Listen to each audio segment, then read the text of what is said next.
नमस्कार मैत्रिणींनो, निकिताज ग्लॅम वर्ल्डमध्ये तुमचं स्वागत आहे.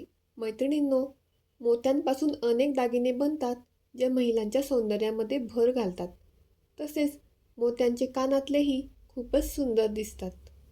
तर आजच्या व्हिडिओमध्ये आपण मोत्यांच्या कानातल्यांचे काही सुंदर व ट्रेंडिंग प्रकार बघूया.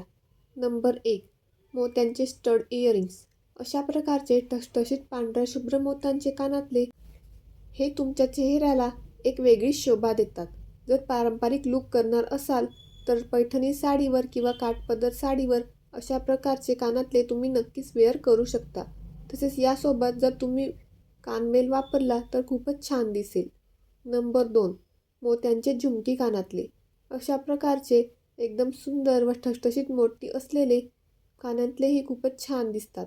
हे कानातले तुम्ही कुठल्याही आउटफिट्सवर वेअरही करू शकता. तसेच एकदम ट्रॅडिशनल व पारंपरिक लुकसाठी तुम्ही असे कानातले नक्कीच घालू शकता. नंबर 3, मोत्यांची कुडी. अशा प्रकारची मोत्यांची कुडी ही तर फारच चर्चेत बघायला मिळत आहे. जर तुम्ही ट्रेडिशनल वेअर करणार असाल तर तसेच लग्न समारंभांमध्येही नवरी मुलगी अशा प्रकारची मोत्यांची कुडी घालण्यास प्राधान्य देताना दिसत आहे. नंबर 4, मोत्यांचे कर्णफूल. अशा प्रकारचे मोत्यांची कर्णफुले हे कानाला खूपच एकदम वेगळे लूक मिळवून देतात. पूर्वीच्या काळी महिला तसेच महाराण्या अशा प्रकारचे कानातले हे वेअर करत होता. त्यामुळे त्यांचा मराठमोळा साज लूक हा खूपच मनमोहक दिसत होता व खूपच अट्रॅक्टिव्ह दिसत होता.